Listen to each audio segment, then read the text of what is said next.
का ध्वज आज हिमालय से ऊंचा चला गया है, ये प्रमाणित हो गया। और सबसे बड़ा इस कुंभ में जो खासियत रहा, जो नई पीढ़ी के लोग हैं, युवा, वो काफी संख्या में आए। मुझे लगता है भारतीय संस्कृति और सभ्यता के संवर्धन के राजदूत के रूप में वो पूरी दुनिया में जाएंगे और भारत के वैभव को पुनः बढ़ाने में एक बड़ी भूमिका निभाएंगे।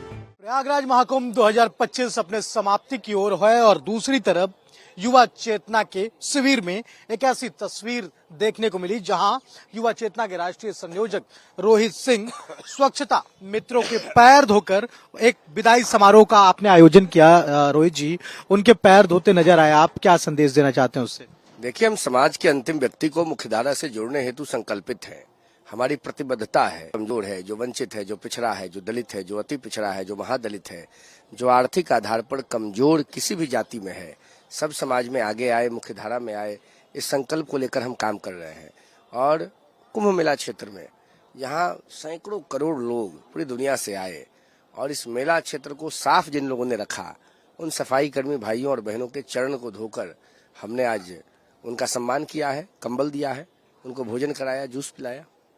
अच्छा, चूंकि अब धीरे धीरे समाप्ति की ओर महाकुंभ है, कैसा रहा महाकुंभ का एक्सपीरियंस और जिस तरह का आपका सेवा भाव रहा पूरे महाकुंभ में अब तक, शुरुआत से लेकर अभी तक, किस तरह का रहा है और कैसे इसकी शुरुआत हुई? और खासकर अभी आपने लगातार लोगों में जूस का वितरण, कंबल का वितरण, साड़ी का वितरण, ये कैसे कुछ संभव हुआ? देखिए, दिव्य और भव्य कुंभ रहा और सनातन का ध्वज आज हिमालय से ऊंचा चला गया है, ये प्रमाणित हो गया।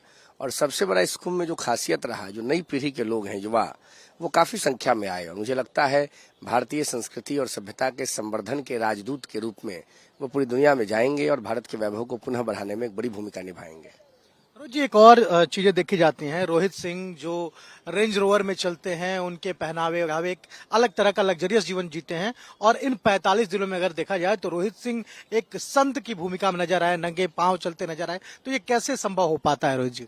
हम संत नहीं हैं, हम गृहस्थ हैं और संतों के शरण में रहते हैं। पूज्य स्वामी अभिषेक ब्रह्मचारी जी महाराज के संरक्षण में हम देश भर में काम कर रहे हैं और संतों की सेवा में हमको अच्छा लगता है। हमारे पास कुछ है ही नहीं, सब समाज का है, समाज देता है, समाज के दिए हुए सामान पर काम करते हैं।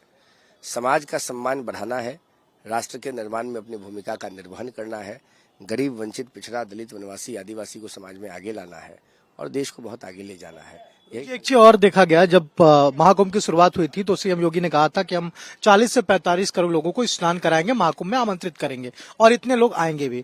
जिस पर लगातार विपक्ष ये सवाल उठा रहा था कि क्या 40-45 करोड़ लोगों के रहने की या जाने की इस तरह की व्यवस्थाएं सरकार की हैं? सरकार के पास इस तरह की व्यवस्थाएं नहीं है। अब 60 करोड़ से ज्यादा लोगों ने स्नान कर लिया है। तो क्या ऐसा लगता है कि ये विपक्ष को एक तमाचा पड़ा है?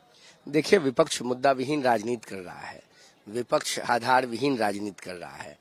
विपक्ष के लोगों के पैर के नीचे की जमीन चली गई है। भारत भूमि सनातन की भूमि है। इस देश की बहुसंख्यक आबादी सनातन में निष्ठा रखती है। जिस प्रकार का व्यवहार राहुल गांधी ने किया है, प्रियंका गांधी ने किया है, अखिलेश यादव ने किया है, लालू यादव, ममता बनर्जी ने किया है, समाज माफ नहीं करेगा। और अद्भुत आयोजन कुंभ का भारत सरकार, उत्तर प्रदेश सरकार के प्रयासों से हुआ है। हम बहुत धन्यवाद देते हैं देश के एक आम नागरिक की हैसियत से दोनों ही सरकार को अद्भुत आयोजन के लिए। धन्यवाद आपको। तो हमारे साथ बातचीत के लिए रोहित जी थे, जिन्होंने कहा कि देखिए, ये महाकुंभ अद्भुत रहा और सरकार की जो व्यवस्थाएं थी वो भी काफी अद्भुत थी। और हालांकि जो विपक्ष था, जो लगातार प्रश्न चिन्ह खड़ा कर रहा था महाकुंभ को लेकर, उसके पास कोई मुद्दा नहीं था और वो मुद्दा विहीन राजनीति कर रहा था।